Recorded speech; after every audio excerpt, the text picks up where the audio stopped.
খুব সংক্ষেপে আমাদের যে প্রতিবেদনটি সেখানে 47টি মোট সুপারিশ আছে। সেগুলোর মধ্যে থেকে উল্লেখযোগ্য কয়েকটি বিষয় যেগুলো মোটা দাগে স্ট্র্যাটেজিক বা কৌশলগত, সেগুলোর উপরে আমরা গুরুত্ব দিয়ে কয়েকটি বিষয় উত্থাপন করছি সংক্ষেপে।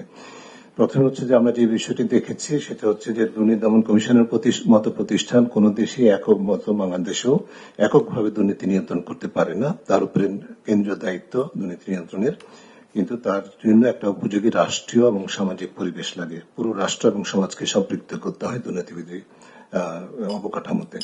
সেই বিবেচনায় আমরা প্রাথমিকভাবে বেশ কিছু গুরুত্বপূর্ণ প্রস্তাবনা করেছি আমাদের দেশের অভিজ্ঞতা বৈশ্বিক চর্চার উপর নির্ভর করে। তার মধ্যে অন্যতম হচ্ছে যে আমরা আমাদের সংবিধানের 20(2) অনুচ্ছেদ যেটি আছে সেটাকে সংশোধন করতে চাই।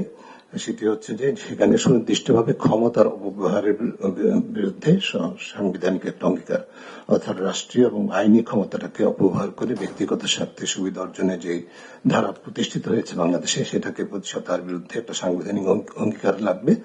যেটা সুযোগ আমাদের সংবিধানে আছে 20(2) অনুচ্ছেদে এই সম্পর্কিত অনুপার্জিত আয় অবৈধ বিষয়টি ঘোষণা করা আছে। এর সাথে আমরা এই বিষয়টি জোরালোভাবে সংযুক্ত করতে চাই সুনির্দিষ্টভাবে। দ্বিতীয় যেটি সেটি হচ্ছে আমাদের বাংলাদেশে কোনো জাতীয় দুর্নীতি বিরোধী কৌশল নাই, কোনো নীতিমালা নাই। আমরা প্রস্তাব করছি, জোরালোভাবে সুপারিশ করছি যে একটি কৌশল প্রণয়ন করতে হবে যার মধ্যে এই যে রাষ্ট্রীয় এবং সামাজিক কাঠামোকে শুধু দুর্নীতি বিরোধী শুধু প্রত্যয় না, সক্ষমতা বৃদ্ধির জন্য যে অঙ্গীকারগুলো দরকার, দায়িত্ব এবং কর্তব্য সেটি নির্ধারণ করা, বিশেষ করে সকল রাষ্ট্রীয় এবং অরাষ্ট্রীয় প্রতিষ্ঠান এবং ক্ষেত্রে সেটির জন্য প্রযোজ্য হবে। এবং এই কৌশলটি প্রতিপালিত হচ্ছে কিনা সেটি পর্যবেক্ষণ মূল্যায়নের জন্য আমরা প্রস্তাব করেছি সংবিধানের 77 অনুচ্ছেদের সাথে সামঞ্জস্যপূর্ণভাবে ন্যায়পাল একটা কার্যালয় প্রতিষ্ঠা করা, যার দায়িত্ব হবে এই কৌশলের বাস্তবায়নের পরিবীক্ষণের বা প্রতিপালনের মূল্যায়ন করা ধারাবাহিকভাবে নিয়মিতভাবে। এরপরে যে বিষয়টি আমরা জোরালোভাবে সুপারিশ করেছি সেটি হচ্ছে যে বৈধ আয়ের সাথে অসামঞ্জস্যপূর্ণ সম্পদ, অর্থাৎ সাধারণত যেটি বলা হয় কালো টাকা বৈধতা দেওয়ার যে বাৎসরিক রীতি আমাদের রাষ্ট্রীয় বা সরকারি ভাবে প্রতিষ্ঠিত করা হয়েছে বাংলাদেশে, সেটি চিরতরে বন্ধ করতে হবে।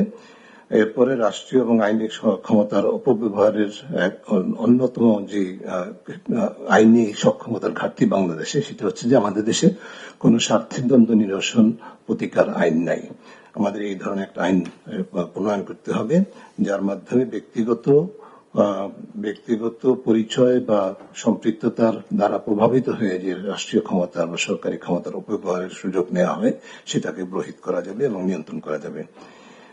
এরপরে একটি গুরুত্বপূর্ণ খাত যে বিষয় সেটি যেটি সাম্প্রতিক বারে বিশেষভাবে আলোচিত হয়েছে, আমরা দীর্ঘদিন পর্যবেক্ষণ করেছি আমাদের দেশে যে বড় ধরনের দুর্নীতি হয়, অর্থ পাচার হয়, লুণ্ঠন হয়। বিশেষ করে অর্থ পাচার, যে আলোচিত অর্থ পাচারের ঘটনাগুলো সেটি যে মাধ্যমে হয়েছে সেটা হচ্ছে যে বেনামী কোম্পানি বা প্রতিষ্ঠানের বেনামী মালিকানা। এই বিষয়টিকে প্রতিহত করার জন্য আমরা বিভিন্ন দেশের চর্চার সাথে সামঞ্জস্য রেখে আমাদের দেশে সকল প্রকার কোম্পানি, ট্রাস্ট এবং ফাউন্ডেশন বা এই জাতীয় প্রতিষ্ঠানের প্রকৃত মালিকানা, চূড়ান্ত মালিকানা তথ্য প্রকাশযোগ্য এবং একটি রেজিস্টার হবে, সেই রেজিস্টারে পাবলিকলি অ্যাক্সেসেবল হবে, এরকম একটি আইন এবং রেজিস্টার প্রণয়নের আমরা পরামর্শ সুপারিশ দিচ্ছি। আমার পার্শ্ববর্তী কমিশন, নির্বাচন কমিশনের যে প্রস্তাবনা, নির্বাচন সংস্কার কমিশনের প্রস্তাবনার সাথে সামঞ্জস্যপূর্ণ কিছুটা সাংবিধানিক সংস্কার কমিশনের সাথেও, সেটি হচ্ছে আমরা রাজনৈতিক এবং নির্বাচনী অর্থায়নে স্বচ্ছতা এবং জবাবদিহিতা নিশ্চিত করতে চাই এবং সেই লক্ষ্যে নিশ্চিত করা হোক, সেই লক্ষ্যে কতগুলো সুনির্দিষ্ট পরামর্শ আমরা উপস্থাপন করেছি। আমি বিস্তারিত যাচ্ছি না। এরপরে বিশেষ করে সাধারণ মানুষের দৈনন্দিন জীবনে দুর্নীতির যে প্রভাব সেটাকে নিয়ন্ত্রণের জন্য আমরা সকল প্রতিষ্ঠানে, বিশেষ করে সেবামূলক খাতে, সরকারি এবং বেসরকারি খাতে, বিশেষ করে যেমন থানা, নিবন্ধন কর্তৃপক্ষ, রাজস্ব কর্তৃপক্ষ, পাসপোর্ট এবং বিভিন্ন স্বাস্থ্য, শিক্ষা, এই ধরনের খাতগুলোতে, সেবা খাতগুলোকে এন্ড টু এন্ড অটোমেশন করতে হবে, পুরোপুরি অটোমেশন সম্পন্ন করতে হবে। কিছু কিছু বিষয় আছে যার মধ্যে আমি বিস্তারিত না গিয়ে আরো কয়েকটি আন্তর্জাতিক উদ্যোগের সাথে আমাদের সম্পৃক্ততার বিষয় বলছি, যেমন common reporting standard, open government partnership এবং বেসরকারি খাতে অবৈধ লেনদেন আইনিভাবে নিষিদ্ধ করার বিষয়টি বা অপরাধ হিসেবে চিহ্নিত করার বিষয়গুলি এগুলো জাতিসংঘের আন্তর্জাতিক দুর্নীতি বিরোধী কনভেনশনের সাথে আমাদের সদস্য রাষ্ট্র হিসাবে আমাদের বাধ্যবাধকতা আছে সেগুলো। এরপরে খুব সংক্ষেপে দুদকের বিষয়ে সরাসরি যে বিষয়গুলো আমরা বলতে চাই সেটা হচ্ছে দুদককে আমরা সাংবিধানিক স্বীকৃতি দিতে হবে। এটি সাংবিধানিক স্বীকৃতি পায়নি, এটা সংবিধিবদ্ধ প্রতিষ্ঠান হিসেবে আছে, যেটি আমরা মনে করি খুব গুরুত্বপূর্ণ একটি বিষয় বাদ পড়েছে, এটা করতে হবে। একজন নারী সদস্য সহ কমিশনের সদস্য সংখ্যা কমপক্ষে 5 জন, কমপক্ষে একজন নারী সহ মোট সদস্য 5 জন হতে হবে, যার মধ্যে বিভিন্ন সংশ্লিষ্ট পেশার বা প্রতিনিধিত্ব নিশ্চিত করার জন্য আমরা সেখানে আমাদের কমিশন নিয়োগের ক্ষেত্রে বেশ কিছু সুনির্দিষ্ট প্রক্রিয়া এবং পদ্ধতি এবং মানদণ্ড নির্ধারণ করেছি। এর পাশাপাশি কমিশনে যে আমরা একটা স্বাধীন নিরপেক্ষ কমিশন চাই, কিন্তু কোনো স্বাধীনতাই সীমাহীন নয়। এই কমিশনের স্বাধীন চর্চার পাশাপাশি জবাবদিহিতার বিষয়টা আমরা উপেক্ষিত ছিল। শুধুমাত্র রাষ্ট্রপতির কাছে একটা প্রতিবেদন দেওয়া হয়, যেটি যথেষ্ট নয়। আমরা জনগণের কাছে জবাবদিহির জন্য একটা প্রক্রিয়া পরামর্শ দিয়েছি। আমার সময় শেষ, নিতে বুঝতে পারছি। সেই প্রক্রিয়াটি সম্পর্কে আমরা সুনির্দিষ্ট পরিকল্পনা এবং যেটা স্ট্যান্ডার্ড অপারেটিং প্রসিডিওর সেগুলো নির্ধারণ সাপেক্ষে এটা নিশ্চিত করা হবে, সেই পরামর্শ দিয়েছি। আর একটি বিষয় বলে শেষ করব, দুদকের যে অকার্যকরতার পিছনে অন্যতম যে কারণগুলো ছিল তার মধ্যে হচ্ছে দুদকের অভ্যন্তরে অনিয়ম দুর্নীতি আছে, অনাচার আছে।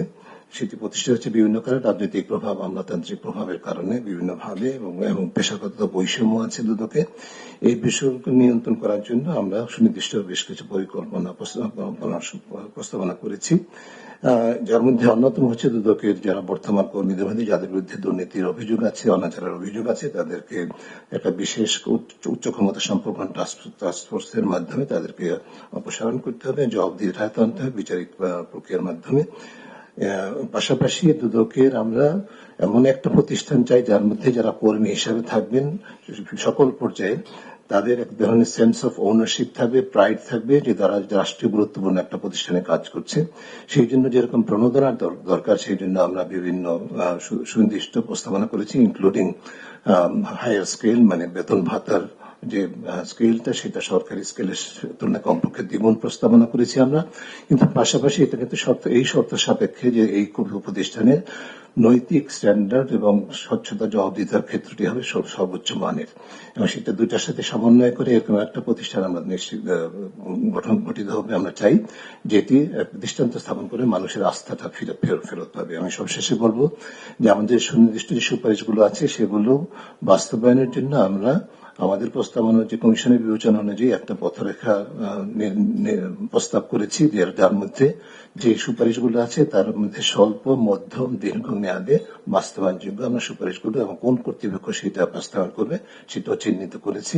স্বল্প বলতে 6 মাসের মধ্যে, মধ্যম 18 মাস এবং দীর্ঘ মেয়াদ বলতে 48 মাসের মধ্যে আমাদের বিবেচনায় সমস্ত প্রস্তাবনাগুলি বাস্তবায়ন করা সম্ভব।